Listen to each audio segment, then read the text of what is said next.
A marca da besta, mencionada no livro de Apocalipse, representa a negação definitiva de Deus e a aceitação de um sistema global dominado pelo anticristo. Para muitos, ela pode aparentar ser uma solução prática, especialmente em tempos de crise. No entanto, a marca simboliza mais do que um simples selo físico. É um sinal de fidelidade a uma força maligna que desafia diretamente a autoridade de Deus. A Bíblia adverte que aqueles que aceitarem essa marca estarão escolhendo um caminho irreversível. Apocalipse 13 afirma que sem a marca, ninguém poderá comprar ou vender, estabelecendo assim uma clara distinção entre os seguidores do anticristo e aqueles que se opõem. A marca não é apenas um elemento econômico, mas também uma escolha espiritual que reflete aliança com o mal. Entretanto, as consequências dessa decisão vão além do plano material. Aceitar a marca da besta é um pacto com o inimigo de Deus, o que implica em consequências eternas. Aqueles que optarem por essa aliança estarão recusando a salvação oferecida por Cristo, se colocando contra o plano de redenção de Deus. Em Apocalipse 14, 9, 11, o destino dos que aceitam a marca é descrito. Serão condenados ao tormento eterno, sem descanso, sofrendo dia e noite. Essa passagem ressalta a seriedade dessa escolha e suas profundas implicações espirituais. A condenação é irreversível, sem chance de arrependimento ou mudança de caminho. Ao mesmo tempo, a marca da besta contrasta diretamente com o selo de Deus, mencionado em Apocalipse 7, que protege os servos de Deus. Enquanto a marca da besta leva à destruição, o selo de Deus garante proteção e vida eterna, mesmo em meio aos julgamentos sobre o mundo. Portanto, a marca da besta é mais que um evento físico futuro. Simboliza o auge de uma batalha espiritual que já dura milênios.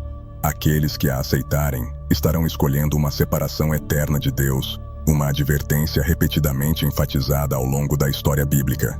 O anticristo é uma figura central nos eventos descritos em Apocalipse sobre o fim dos tempos. Sua ascensão ao poder será marcada por carisma, habilidade política e grande engano. Apocalipse 13 o descreve como uma besta que surge do mar, simbolizando seu domínio sobre as nações gentias. O mundo, cansado e desesperado, enxergará nele uma solução para seus problemas. Esse líder será hábil em conquistar a lealdade das multidões. Sua capacidade de unificar povos e resolver crises globais fará com que muitos o vejam como um salvador. No entanto, essa percepção é ilusória, já que ele atua com o apoio de Satanás, realizando falsos milagres e sinais para consolidar seu poder. Uma das características mais notáveis do anticristo será sua ferida mortal curada. Apocalipse 13:3 relata que ele parecerá morto, mas retornará à vida, impressionando o mundo e garantindo que o sigam cegamente. Essa aparente ressurreição é uma imitação perversa da ressurreição de Cristo, que trouxe salvação, ao contrário da destruição promovida pelo anticristo. A adoração ao anticristo será obrigatória. Quem se recusar a adorar sua imagem ou aceitar sua marca será excluído do sistema econômico global, tornando impossível comprar ou vender. Isso levará muitos a escolher entre a sobrevivência física e a fidelidade espiritual. Nesse momento, a verdadeira natureza do anticristo será revelada. Ele busca substituir Cristo no coração e adoração da humanidade. Além de seu controle político, o anticristo terá um aliado religioso, o falso profeta, que desempenhará um papel crucial ao promover a adoração a ele. Esse segundo líder realizará sinais e maravilhas, enganando as nações e as direcionando a adorar a besta. A aliança entre poder político e religioso reforçará o domínio do anticristo sobre a população mundial. Contudo, apesar de sua ascensão impressionante, o anticristo será derrotado com o retorno de Cristo. A aparente vitória do mal será destruída quando Jesus, o verdadeiro Salvador, voltar para julgar as nações e instaurar seu reino de paz e justiça. Nick é um exemplo de um homem comum vivendo em um futuro dominado pelo anticristo. Ele representa milhões de pessoas que enfrentarão uma escolha difícil: resistir ao sistema maligno ou ceder às pressões para sobreviver. No início, Nick resiste à ideia de aceitar a marca da besta, entendendo que isso significaria abandonar sua fé e se aliar ao inimigo de Deus. No entanto, essa resistência é complicada.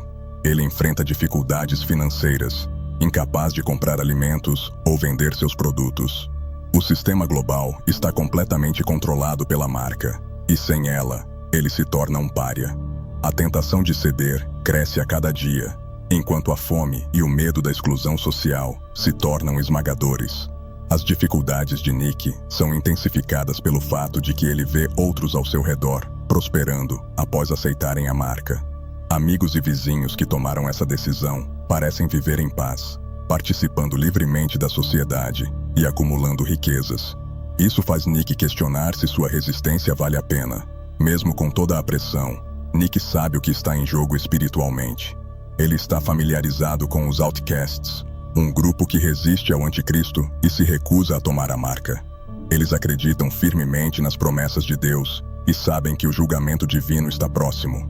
No entanto, suas vidas são difíceis, vivendo nas sombras e fugindo das autoridades. Eventualmente, Nick cede.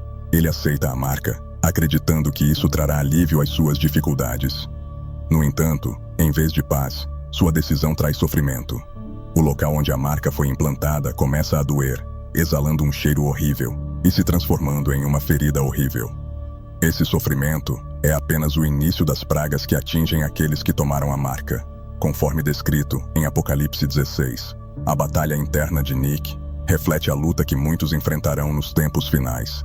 Resistir ao mal exige sacrifício e fé, enquanto ceder parece uma solução rápida. No entanto, a história de Nick nos lembra que as escolhas espirituais têm consequências eternas, e ceder ao mal pode trazer um sofrimento ainda maior do que o esperado. Os Outcasts são um grupo de pessoas que optam por não tomar a marca da besta. Eles são descritos como aqueles que permanecem fiéis a Deus, mesmo em meio a perseguições e grandes dificuldades. Esses indivíduos se recusam a adorar o anticristo ou aceitar sua marca, conscientes de que isso significa romper com o mundo e manter um firme compromisso com o Senhor. A vida dos excluídos é extremamente difícil. Sem a marca, eles não podem participar da economia global. Eles não podem comprar alimentos, não têm acesso à moradia adequada e são constantemente caçados pelo regime do anticristo. Sobreviver se torna um desafio diário, forçando-os a viver às margens da sociedade, escondidos e com recursos escassos. Apesar de todas as dificuldades, os Outcasts possuem uma esperança que os sustenta. Eles sabem que as profecias bíblicas apontam para a vitória final de Cristo. Eles entendem que os julgamentos que caem sobre aqueles que aceitaram a marca são um sinal de que o fim está próximo. Sua fé está firmada na promessa de que, mesmo que sofram temporariamente, serão recompensados eternamente. Esses indivíduos formam uma comunidade baseada na fé e na resistência ao mal. Mesmo dispersos, estão unidos pela fé em Cristo e pela certeza de que estão no lado correto da história. Para eles, o anticristo é apenas um líder temporário, cuja derrota já foi garantida pelas Escrituras. Eles aguardam pacientemente o retorno de Cristo e o estabelecimento de seu reino. A rejeição ao anticristo não é apenas uma decisão pessoal, mas um profundo compromisso espiritual. Ao recusarem a marca, os Outcasts estão declarando sua lealdade a Deus e rejeitando os valores do sistema mundial. Eles se veem como os últimos bastiões da fé, aguardando o momento em que Cristo retornará para resgatá-los e derrotar o anticristo. Os Outcasts, portanto, representam a resistência espiritual em sua forma mais pura. Eles nos lembram que, apesar das circunstâncias adversas, sempre haverá aqueles que escolherão permanecer fiéis a Deus, confiando em suas promessas e aguardando pela libertação que Ele trará. Os desastres mencionados no livro de Apocalipse são sinais claros do julgamento iminente de Deus sobre um mundo que rejeitou sua soberania. Entre esses desastres estão enchentes, terremotos, pragas e escuridão, todos indicando que algo espiritual e profundo está acontecendo. Essas calamidades lembram as pragas do Êxodo, mas agora com uma escala global muito maior. Esses desastres não são apenas eventos naturais, mas atos de julgamento divino. A Bíblia descreve esses eventos como consequência direta da rebelião da humanidade contra Deus. As pragas afetam aqueles que seguem o anticristo, demonstrando que sua aliança com o mal os coloca em confronto direto com o Criador. Uma das primeiras pragas é a ferida terrível que surge naqueles que aceitaram a marca da besta. Essa ferida é incurável e causa sofrimento constante, sendo um lembrete visível da aliança com o Anticristo e do julgamento divino que pesa sobre eles. Esse evento reflete a sexta praga do Egito, quando úlceras atingiram os egípcios que resistiram à vontade de Deus. Outros desastres incluem a transformação de rios e mares em sangue, que impede a vida marinha de sobreviver e contamina as fontes de água potável. Esse evento ecoa a primeira praga do Egito e simboliza o caos que acontece quando a ordem de Deus é desafiada.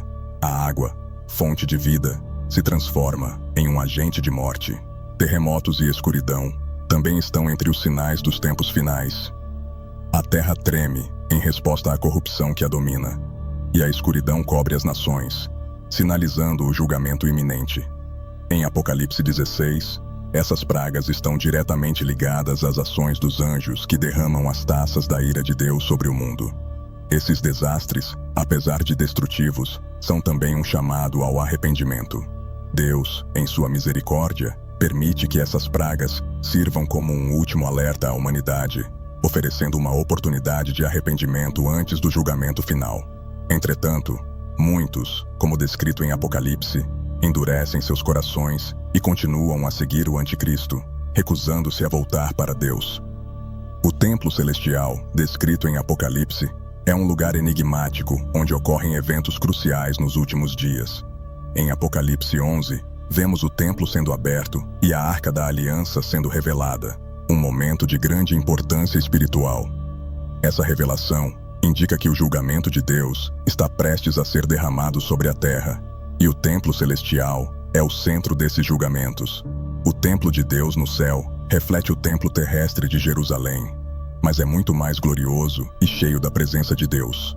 O fato de ser aberto no livro de Apocalipse simboliza que o momento do julgamento final chegou. Assim como no Antigo Testamento, a Arca da Aliança representava a presença de Deus. Agora, a Arca no Templo Celestial mostra que Deus está agindo diretamente na terra.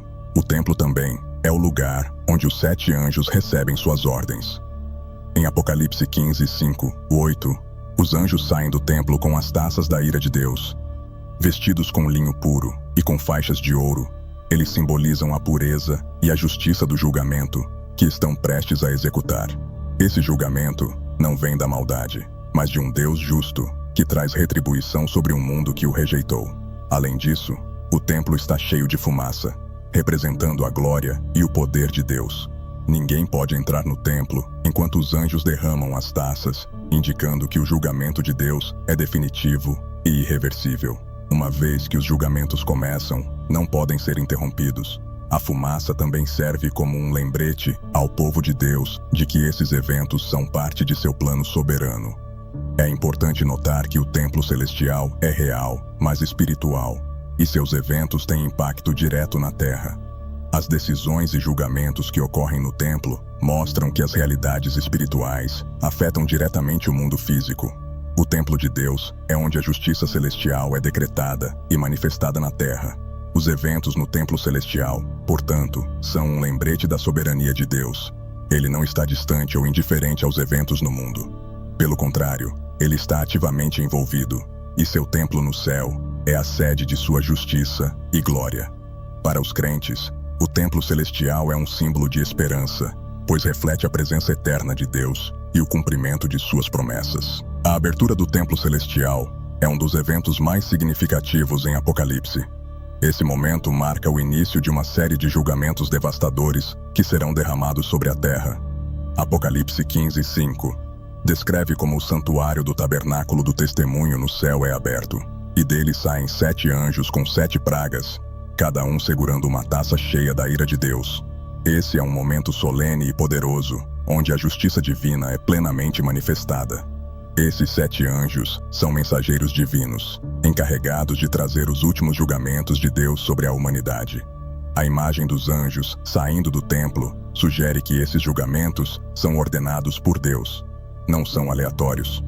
Cada anjo veste linho puro e cintos de ouro, simbolizando a justiça e a autoridade divina ao executar os juízos.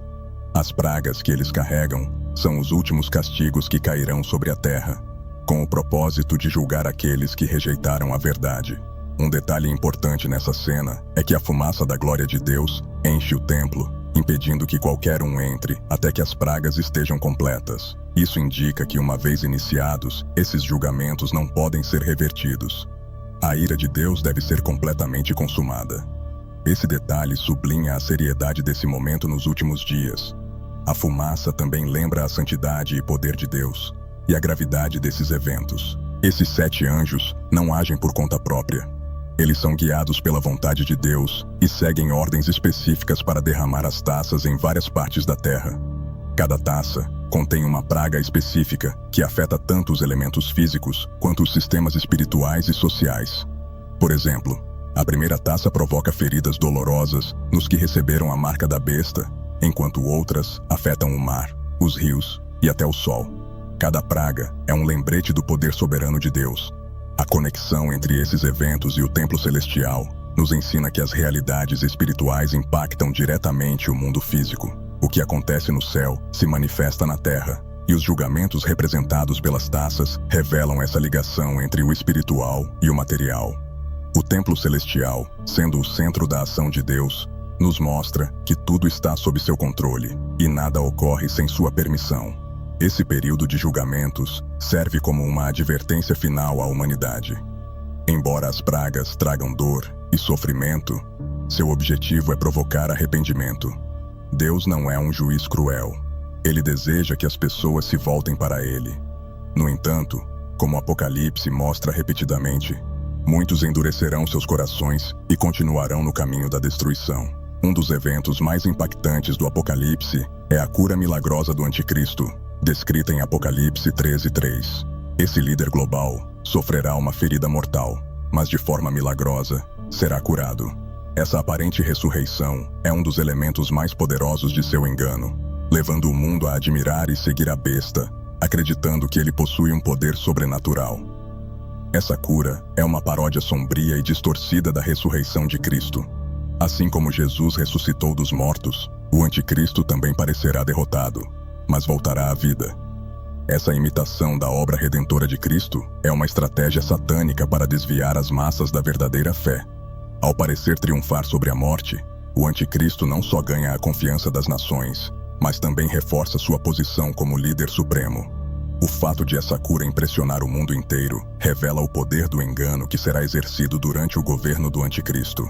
A humanidade, sedenta por um Salvador, será iludida por esse falso Messias.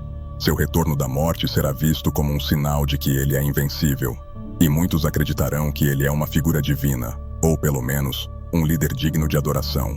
A adoração ao Anticristo será uma consequência natural dessa cura milagrosa. Além de ser uma falsificação do poder divino, a cura do Anticristo também serve como um teste para o coração das pessoas. Aqueles que permanecem firmes na fé em Cristo reconhecerão essa cura como uma falsificação, enquanto os que não têm discernimento espiritual cairão no engano. Apocalipse 13:8 deixa claro que todos cujos nomes não estão escritos no livro da vida adorarão a besta. Isso nos lembra que nos últimos tempos a batalha será tanto espiritual quanto física. Essa cura também desempenha um papel crucial no estabelecimento do culto global ao Anticristo. Com o falso profeta ao seu lado, realizando sinais e maravilhas, a adoração ao Anticristo se tornará obrigatória. Aqueles que se recusarem a adorar sua imagem ou aceitar sua marca serão perseguidos e, muitas vezes, mortos. A cura do Anticristo é o catalisador para a aceitação massiva de sua autoridade e da imposição da marca da besta. Portanto, o milagre da cura do Anticristo não é apenas um evento impressionante, mas uma peça-chave no plano satânico de desviar a humanidade da verdade. Essa cura é um último e poderoso engano, projetado para confundir e enganar as nações. No entanto, a Bíblia nos alerta contra esse engano e nos encoraja a permanecer firmes na fé em Cristo, para não sermos seduzidos por essa falsificação diabólica. Os julgamentos descritos em Apocalipse levantam uma importante questão. Eles são manifestações de justiça divina ou simplesmente castigos severos? A resposta bíblica é clara. Os julgamentos de Deus são atos de justiça. Apocalipse 16 nos mostra que os 7 anjos derramam as taças da ira de Deus sobre a terra, não como atos de vingança descontrolada, mas como uma resposta justa ao pecado e à rebelião da humanidade. A ira de Deus, como descrita em Apocalipse, é muitas vezes mal interpretada. Muitos a veem como uma explosão de raiva, mas, na verdade, ela é a manifestação da santidade e da justiça de Deus. O pecado e a rebelião contra Deus exigem uma resposta justa. Desde o início da história humana, Deus tem sido misericordioso e paciente, dando à humanidade várias oportunidades de se arrepender. No entanto, chega um momento em que a justiça deve ser plenamente executada. Cada uma das pragas e desastres descritos em Apocalipse é um castigo merecido para aqueles que rejeitaram a Deus e seguiram o Anticristo. Desde as feridas dolorosas sobre os que receberam a marca da besta, até a transformação das águas em sangue, todos esses eventos refletem o julgamento justo de Deus sobre um mundo que deliberadamente escolheu rejeitar sua soberania. As pragas são ao mesmo tempo um castigo e um sinal de que a justiça está sendo feita. Além disso, esses julgamentos são sempre apresentados com uma chance de arrependimento. Em Apocalipse 16:9, lemos que, mesmo após as pragas, as pessoas ainda têm a oportunidade de se voltar para Deus. No entanto, elas escolhem blasfemar e endurecer seus corações. Isso revela um ponto crucial. Os julgamentos de Deus não são apenas punitivos. Eles também são uma última chance para a humanidade reconhecer seus erros e buscar redenção. Os julgamentos de Deus também demonstram sua proteção aos justos. Aqueles que se recusam a tomar a marca da besta e permanecem fiéis a Cristo são protegidos das pragas. Assim como Deus protegeu seu povo durante as pragas no Egito, Ele também protegerá seus seguidores nos últimos dias. Isso mostra que mesmo em meio ao julgamento, Deus é justo e distingue entre aqueles que o amam e aqueles que o rejeitam. Portanto, os julgamentos de Deus são atos de justiça e não meramente castigos severos. Eles revelam a santidade de Deus, a seriedade do pecado e a necessidade de redenção. Para aqueles que permanecem fiéis, esses julgamentos são uma confirmação de que a justiça prevalecerá e que no final, Deus trará um novo céu e uma nova terra, onde a justiça reinará. Um dos aspectos mais notáveis do livro de Apocalipse é a semelhança entre os julgamentos descritos e as pragas que atingiram o Egito no Êxodo. Esses paralelos não são acidentais. Eles nos mostram que Deus está agindo de maneira semelhante, trazendo julgamento sobre um mundo que, assim como o Egito, rejeitou sua soberania e oprimiu seu povo. As pragas do Êxodo servem como uma antecipação dos julgamentos mais abrangentes descritos em Apocalipse. No Êxodo, Deus enviou 10 pragas ao Egito para forçar o faraó a libertar o povo de Israel. Cada praga era um ataque direto às divindades egípcias e ao poder de Faraó, mostrando que somente o Deus de Israel era o verdadeiro Senhor. Da mesma forma, as pragas de Apocalipse são dirigidas contra o poder do Anticristo e aqueles que o adoram, demonstrando que seu governo é temporário e que Deus é o único soberano. Há uma clara correlação entre algumas pragas do Egito e os julgamentos em Apocalipse. Por exemplo, a primeira praga do Egito transformou as águas do Nilo em sangue, Êxodo 7, 20 e 21, e em Apocalipse 16, 3, 4, as águas do mar e dos rios se tornam sangue, matando toda a vida aquática. Isso não apenas demonstra o poder de Deus sobre a criação, mas também simboliza a morte espiritual daqueles que rejeitaram sua autoridade. Outro paralelo é a praga de úlceras no Egito, Êxodo 9, 9 e 11, e as feridas malignas que afligem aqueles que receberam a marca da besta em Apocalipse 16 e 2. Em ambos os casos, as úlceras são uma expressão direta do juízo de Deus sobre os que se rebelaram contra ele. No Êxodo, os magos de Faraó não puderam curar as feridas. Assim como no Apocalipse, ninguém pode aliviar o sofrimento dos que receberam a marca. A praga de trevas no Egito, Êxodo 10, 21, 23, também encontra eco em Apocalipse 16, 10 e 11, quando o reino da besta é mergulhado em trevas. Essas trevas representam mais do que a simples ausência de luz física. Elas simbolizam a cegueira espiritual e a separação da luz de Deus. As trevas em Apocalipse refletem o estado espiritual daqueles que seguiram o Anticristo, vivendo em rebelião contra a luz de Cristo. Esses paralelos entre as pragas do Egito e os eventos do Apocalipse nos mostram que Deus age de forma consistente ao longo da história. Assim como ele libertou Israel das mãos de Faraó, ele também libertará seu povo do poder do anticristo. As pragas servem como sinais de advertência e julgamento, mas também como lembretes do poder redentor de Deus, que no final trará libertação aos seus seguidores.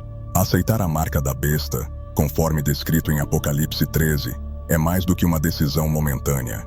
É um pacto final com o mal que trará consequências eternas. Aqueles que aceitarem essa marca estarão, em essência, declarando sua lealdade ao anticristo e rejeitando a Deus de forma definitiva. Essa escolha não poderá ser revertida e trará um julgamento severo sobre os que se submeterem a esse sistema maligno. A marca da besta é apresentada como uma ferramenta de controle econômico e social. Sem ela, ninguém poderá comprar ou vender, o que significa que os que se recusarem a aceitá-la serão excluídos da sociedade e forçados a viver à margem. Para muitos, a pressão para aceitar a marca será avassaladora, especialmente em tempos de escassez e crise global. No entanto, a Bíblia adverte claramente que a aceitação dessa marca resultará em condenação eterna. Apocalipse 14, 9 e 11 descreve o destino daqueles que aceitam a marca. Eles beberão do vinho da ira de Deus, sendo atormentados com fogo e enxofre na presença dos anjos santos e do Cordeiro. A fumaça de seu tormento subirá para todo o sempre, e eles não terão descanso. Essa passagem destaca a seriedade dessa escolha. Ao aceitar a marca, essas pessoas estão, consciente ou inconscientemente, optando por uma separação eterna de Deus. A marca da besta é frequentemente comparada ao selo de Deus, que é dado aos seus servos em Apocalipse 7. Enquanto a marca da besta leva à destruição, o selo de Deus garante proteção e vida eterna. Essa dualidade entre o selo de Deus e a marca da besta ilustra que, nos tempos finais, a humanidade será dividida em dois grupos: os que pertencem a Deus e os que pertencem ao anticristo. Para aqueles que recusarem a marca, o caminho será difícil, mas cheio de esperança. Eles podem sofrer temporariamente, sendo perseguidos e marginalizados, mas serão recompensados com a vida eterna e escaparão do julgamento que cairá sobre os seguidores do anticristo. Apocalipse 24, 6 fala sobre aqueles que não adoraram a besta nem receberam sua marca, e que viverão e reinarão com Cristo por 1000 anos. Portanto, a marca da besta não é apenas um símbolo de lealdade ao anticristo, mas uma declaração final de rejeição a Deus. Aqueles que a aceitarem estarão selando seu destino de condenação, enquanto os que permanecerem fiéis a Cristo serão recompensados com vida eterna. Essa marca representa o ápice da batalha espiritual que tem ocorrido desde o início dos tempos, e sua aceitação ou rejeição determinará o destino eterno de cada pessoa. Embora o reinado do anticristo traga destruição e caos à terra, a Bíblia promete que esse reinado será temporário. No fim, Cristo voltará para derrotar o anticristo e estabelecer seu reino milenar de paz e justiça. A vitória de Cristo sobre o anticristo é descrita de forma poderosa em Apocalipse 19, 19 e 20, quando o anticristo e o falso profeta são capturados e lançados no lago de fogo. A batalha entre Cristo e o anticristo não será uma luta equilibrada. Quando Jesus retornar, ele virá como um rei guerreiro, montado em um cavalo branco, liderando os exércitos celestiais. O poder do anticristo, por mais impressionante que pareça, não pode se comparar ao poder de Cristo. A derrota do anticristo será rápida e definitiva, mostrando que ele nunca foi um verdadeiro rival para o Filho de Deus. Apocalipse 19 descreve como as nações, enganadas pelo anticristo, tentarão resistir a Cristo, mas serão totalmente derrotadas. A cena é um lembrete de que, apesar de todo o poder que o mal aparenta ter, ele está destinado à derrota. O julgamento final do anticristo, sendo lançado vivo no lago de fogo, marca o início de um novo capítulo na história da humanidade. O reino milenar de Cristo. O milênio, descrito em Apocalipse 20, será um período de 1000 anos em que Cristo reinará na terra com justiça e paz. Durante esse tempo, Satanás será preso, e a influência do mal será removida. Aqueles que permaneceram fiéis a Cristo, incluindo os que foram martirizados por se recusarem a adorar a besta, reinarão com ele durante esse milênio. Esse tempo será uma era de renovação, onde a criação será restaurada e a justiça prevalecerá. O milênio também é uma antecipação do estado eterno. Após esses 1000 anos, Satanás será solto por um curto período, mas finalmente será derrotado de uma vez por todas e lançado no lago de fogo, onde o anticristo e o falso profeta já estão. Então, o julgamento final ocorrerá, e um novo céu e uma nova terra serão criados, onde Deus habitará com seu povo para sempre. A vitória de Cristo sobre o anticristo e o estabelecimento de seu reino milenar trazem esperança. Mesmo que o mundo pareça cada vez mais dominado pelo mal, a Bíblia nos assegura que o reinado de Cristo está próximo. Sua vitória será completa, e aqueles que permanecerem fiéis a Ele participarão de seu reino eterno, onde não haverá mais dor, sofrimento ou morte.